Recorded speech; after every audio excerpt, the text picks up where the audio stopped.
Your news at 6. We begin with breaking news this evening. Columbia police just in the last few minutes arresting two teen girls in the murder of a 13-year-old who was reported missing earlier this week. 13-year-old Niyah Baker was last seen on Monday in Hopkins. Richland County deputies say that she was believed to be in danger. On the night of January 15, 2025, firefighters in Columbia, South Carolina, kicked down the door of a vacant house on Cardamone Court. Smoke is pouring out. They expect an empty building. Instead, on the floor, they find a body. No ID. No wallet, no name. It will take investigators an entire day and a DNA test to figure out who she was. Because the injuries were so severe, even the photos they'd been given to compare didn't seem to match. Her name was Niyah Baker. She was 13 years old. And the two people who allegedly killed her, they were girls, 15 and 16. This is the story of a child the system was supposed to protect, and the runaway girls accused of ending her life. Niyah Baker wasn't from Columbia. She was originally from Sumter, South Carolina, and had recently been placed in foster care in the Columbia area. Like many kids in the foster system, she had a documented history of running away. On January 12, 2025, she was reported missing. She had last been seen in the Hopkins area of Richland County. Here's the detail that will haunt this case. The Richland County Sheriff's Department didn't post a public missing person flyer for her until January 16th, warning that she was believed to be in danger. She was already dead. Coroner Niyah Rutherford later explained why. Niyah's description was similar to several other girls who'd been reported as runaways, so investigators were still trying to work out which missing girl matched the body found the night before. That's the system in miniature. A girl who ran, in a system full of girls who run, and by the time anyone could say her name publicly, it no longer mattered. It kind of pulled at my heart because I know that if I had to face such a tragedy with having two teenage daughters, I would want the community, whether you guys know me or not, to kind of stand in. Rewind to the night of the 15th, a vacant home in Columbia's Capitol Heights neighborhood. Someone sees smoke. Columbia Richland Fire Department responds, expecting a structure fire. They find a young woman. I hear a lot of stories, not very many good stories about the neighborhood. I think that for the most part, with people knowing that it's so unoccupied, it makes the crime rate go up because they feel like it's not many eyes out here, if that makes sense. Body on the floor inside. Columbia Police Chief Skip Holbrook would later stand at a podium and describe what happened to her in blunt terms: heinous, vicious, monstrous. Coroner Rutherford was even more direct. The cause of death was blunt force trauma. Niyah had been bludgeoned, stabbed, and set on fire. Rutherford made a point of telling the public exactly what this was not. Not an accident, not a suicide. This is a horrible homicide, she said. Because there was no identification on the body, and because the injuries were so severe that photographs weren't enough, police had to rely on DNA and dental records. It wasn't until the following day that they connected the body in the burned house to the missing 13-year-old from Hopkins. Police would later say Niyah knew her attackers. To this day, authorities have not publicly disclosed a motive.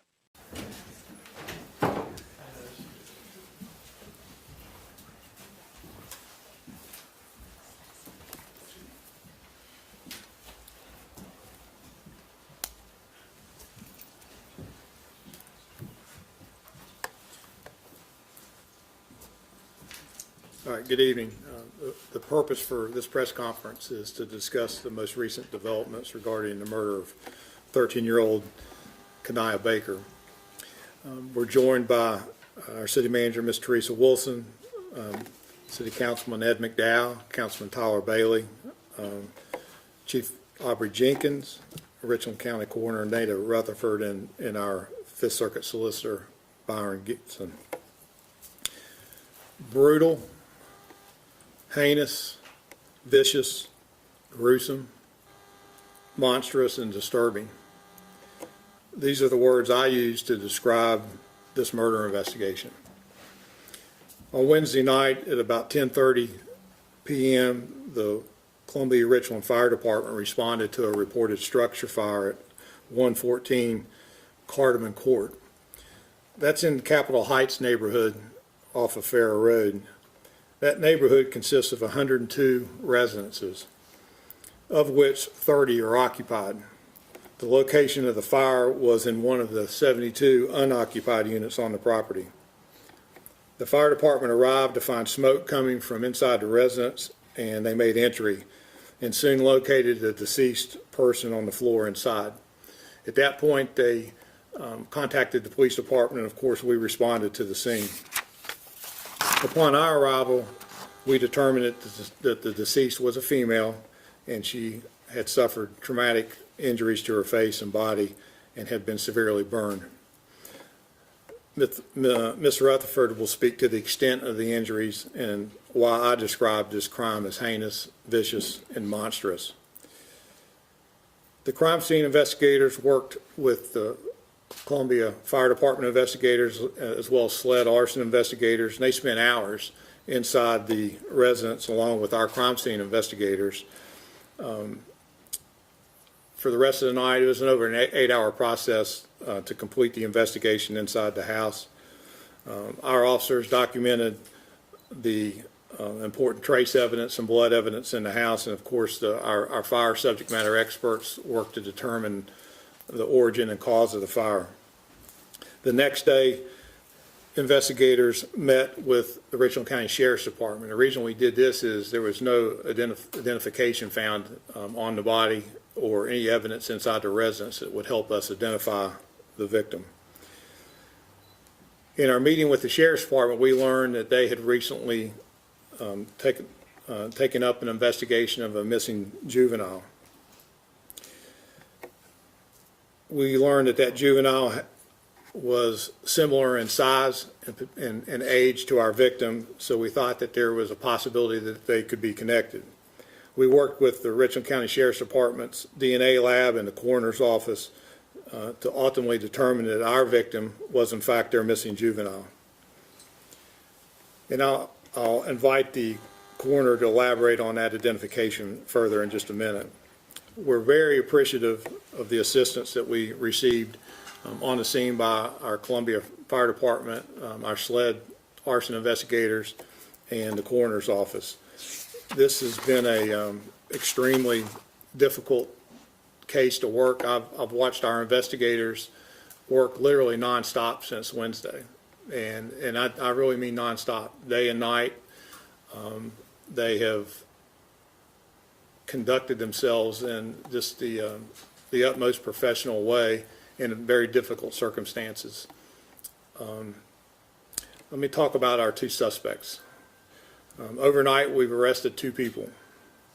Our first suspect is a 16-year-old female. Her last known address was in Columbia. She was reported missing by her mom on January 12th. She has a history of disorderly conduct, malicious injury, throwing bodily fluids. She was wanted by the Department of Juvenile Justice for cutting off her ankle monitor around January 12th. She was last enrolled in a local high school in January of 2024, and she's currently listed as dropped out, and she is a frequent runaway. Our second suspect is a 15-year-old female. Her last known address is also in Columbia. She also was enrolled in a local high school as of last December. She is currently listed as dropped out, and she also is a frequent runaway. Our victim was originally from Sumter, South Carolina. She was most recently in foster care here in Columbia, Richland, and was reported missing on January 12th. She also has a history of running away. I'll ask the coroner now to give us some information on exactly what the cause of death was and anything that you might want to add. Identifying a minor can be difficult. They don't have a DMV profile. They usually don't have fingerprints on file. And so we start with the basics. We look at missing teens, and Richland County Sheriff's Department contacted us with a possible description of a young girl who had gone missing. Unfortunately, the description that they were giving to us did not match what we had in front of us. And unfortunately, the description provided of Kaniah Baker was so different, in fact, that even the pictures that they sent of her just did not seem to match up. Due to severe trauma to her head, face, and body, visual identification just was not possible. And so we had to turn to science. We contacted Sheriff Leon Lott and asked him to please run DNA from dirty clothing found at the foster home that her foster mom brought to us. We used that clothing to extract DNA, and they were able to run that. We also simultaneously obtained dental records so that we could match the dentals from her last appointment. We were able to confirm that the young girl found in the burning house on Cardamom Court was that of missing teen Kaniah Baker. The manner of death is not an accident, and this is not a suicide. This is a horrible homicide. Her cause of death is blunt force trauma. And I want to address some rumors that I've seen online and from several media outlets who have called she was not pregnant that we could visually see at autopsy. We're still waiting on slides, but at this time we do not have a confirmation that she was pregnant at the time of her death. Kaniah was bludgeoned, stabbed, and burned. We will continue to collaborate with law enforcement to bring justice to her and her family. And I just would like to say this. Dr. Bill Stevens and Ashley Gorganios, our Child Fatality Director, along with the Columbia Police Department and the Richland County Sheriff's Department, we've been up for days working this case and trying to find answers for this family. No parent should have to bury a child. I'll answer questions after Chief is finished if you guys would like. Thank you very much. I'd now like to ask our solicitor to provide some information regarding the charges against both of our suspects. Thank you. Thank you, Chief. This has been a study of collaborative investigation.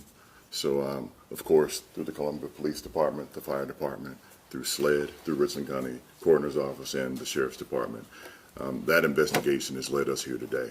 And so it's with their hard work that we're here today, able to be in a position to tell you about how we expect to pursue justice in this matter.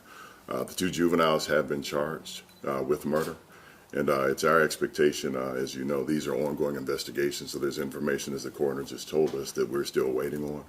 But based on what we've seen at this point, it was brutal, it was heinous, it was all of those words the chief used. And we expect, after the review of this information, to petition the family court to prosecute these juveniles as adults because of the heinous nature of what happened. So at this juncture, it's not proper for me to go into details about what the prosecution will look like, but we will be continuing to assist in any way possible. And as that information becomes more readily available, we are prepared to proceed as we need to proceed. Thank you. Thank you. Yes, sir. I appreciate him speaking to that level of collaboration. Our violent crime unit, our police advisor, the solicitor's office, they have conferred throughout this, and that's how we arrived at where we are today. And I think it's also what makes us successful months and years down the road when we go to court and again seek justice for Kaniah Baker. Ms. Wilson, do you have anything you want to say? No. Okay. You know, we don't do these a lot, but it seems like the common theme as we stand up here in the times that we do is we talk about just the senseless violence that we see most often involving our young people and young adults. We can't even call this situation young adults, but everybody up here are parents, and you know, this is gut wrenching. I watched and have watched how this has impacted our investigators, And I've also been moved by how they've maintained throughout this investigation. And, you know, when you talk to people that have been involved in committing heinous crimes like this, you know, you're looking to seek answers and you know, and read their reactions, but sometimes it's when there's no reaction is what's most troubling. And I don't know, you know, where we're at as a society or a community, but this shocks the conscience to me. And, you know, I hope as things move forward and, you know, more details, you know, come out and we're able to talk about it more, that we've got some work to do with our system. We've got some work to do with our young people. There's too much despair, and we've got to change that.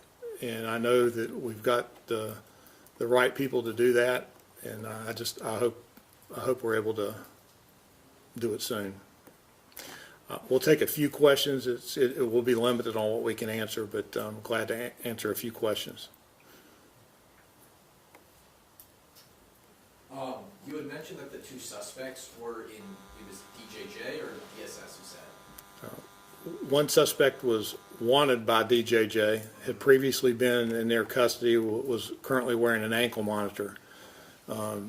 She had removed her ankle monitor, and so they had issued a pickup order for her to be returned to DJJ. The other suspect was not in DJJ custody or DSS custody, but was a frequent runaway. Do you know if Baker was ever in their in DSS or DJJ's custody? That's not something that we are prepared to discuss this evening.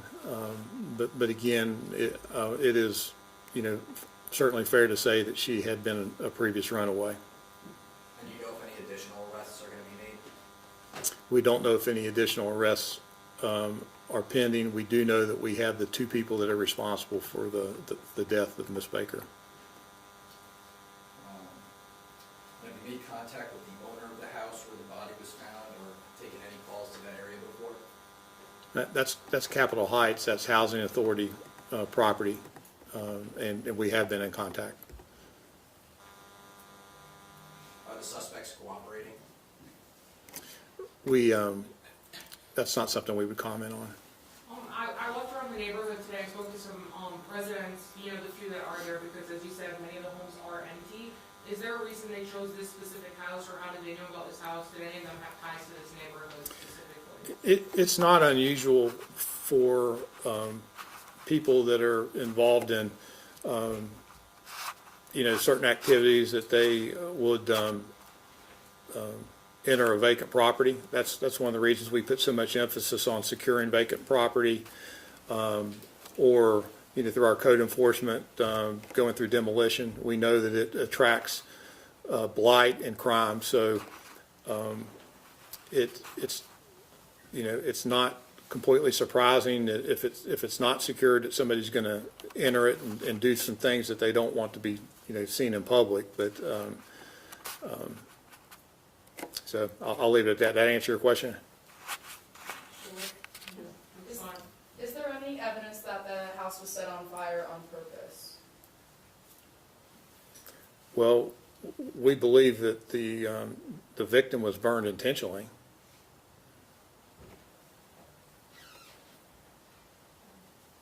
Is there any, you know, we're seeing a lot of, just everywhere, not just the city of Columbia, we're seeing a lot of, you know, youth in general acting up. Is there anything you want parents at home, or any message you want them to know when we talk about situations like this? I think you got to be nosy and be involved in your children's lives and know where they are and who they're with and what they're doing. It's not that difficult. You got to be involved and know where your kids are. Thank you. As you see on the screen, I'm standing here talking about the 7th mom that we've arrested that's been involved in helping their kids commit crimes. While each one of the 6 previous ones have been bad on itself, I think this one It's just got a little bit extra to it, and I'll explain that in a few minutes.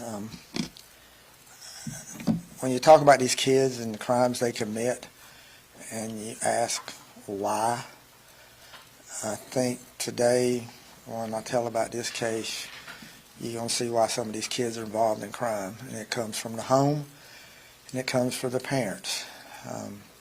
You're going to see an example of what a mother should not be. And I think it's going to shock everybody in this community when some of this information comes out. It started with us on Sunday, almost 6 o'clock. Department of Juvenile Justice notified us that they had someone escape from DJJ. They asked for our assistance, so you had the Sheriff's Department, SLED, Columbia Police Department, DJJ, search an area trying to locate the person who escaped. Information was obtained about a car that may be involved in the escape. About 8:50 at Wilson Boulevard and Sharp Road, our deputies spotted the car and did a stop on the car. Inside the car was the escapee. She was there, but she was also in the car with her mother. It just shocks me that a mom who knows what her daughter has done, knows that she's escaped, and here she is basically trying to get her out of town. But not only was both of them in the car, there was also 2 guns in the car. One of the guns had been reported stolen out of Richland County previously. That night, Mills here, who was the mom, was initially charged with aiding the escape of a prisoner with a capital offense. Pay attention to that 2 words, capital offense. That's murder. Go back to January of this year when a 13-year-old girl was found murdered in the city of Columbia, where her body was found where she had been beaten to death, stabbed, and burned. City of Columbia quickly made 2 arrests of 2 female juveniles. They were arrested and charged with the murder. It was one of those who escaped on Sunday. And I can't discuss anything about the escape. You'll have to get that from the Department of Juvenile Justice. I can talk about what our involvement was and what we've done. Mills was released shortly after her arrest on a $10,000 bond. We continued to work on the case along with DJJ. Yesterday we went back and arrested Mills. We charged her with possession of that stolen weapon. She's also charged with contributing to the delinquency of a minor. She had a bond hearing today. Bond was set at $150,000. If she makes that bond, she's on house arrest. She has a GPS monitor. I want to thank the magistrate who set that bond. I think this was a very appropriate bond when you look at all the facts of this case. Why that bond was so low the initial day, I can't answer that, but I can answer what happened today. We had people there at the bond hearing that assisted the magistrate in getting information what this case was about. And we asked for an appropriate bond, and a $150,000 surety bond with GPS and home arrest, I think is appropriate. So the magistrate system, the bond court system, I feel like worked today on what they did. What didn't work was this mom. This mom right here picked up her daughter, who's charged with murder, and was helping her escape. And not just escape, but had 2 guns in the car. Fortunately, when the stop was made, we had numerous officers that were there. We had deputies, we had DJJ officers that were there also. So the ability to get away and the ability to probably use the guns that they had was taken care of very quickly with us outnumbering them. But I just go back to this. How can you be a mother and do something like this? How do you expect your child to obey the law, respect human life, when this is an example that you're set? This is what you're doing. You're helping them commit crimes and escape. That's not what a parent does. But unfortunately, we have a few adults with kids in this community who are doing stuff like this, And then I have to stand up here and talk about them being arrested, and I should talk about them. Community needs to know. That should be the poster child right there for what not to be as a mom, what not to be as a parent. You can't get a worse example of a parent than what you see right there and what she did on Sunday. The daughter's charged with murder. The daughter escapes. She helps her try to get away.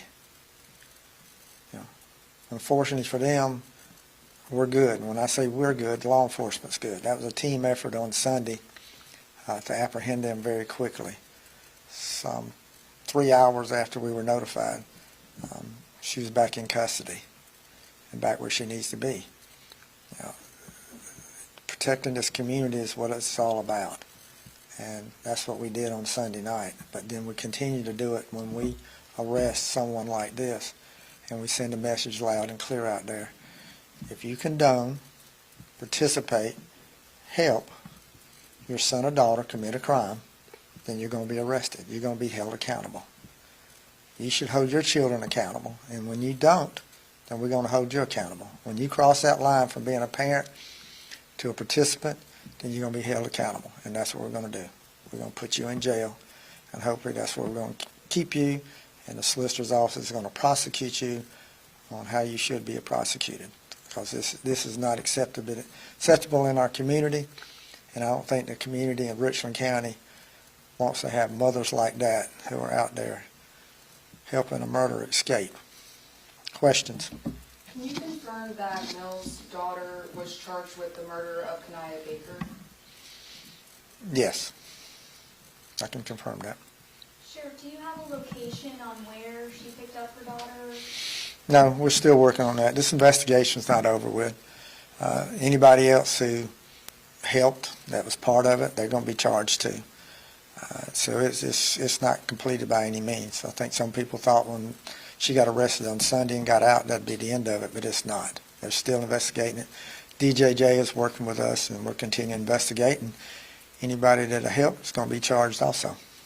And new charges that she might be facing because of the escape, did you have that? I don't know of anything more serious than charged with murder.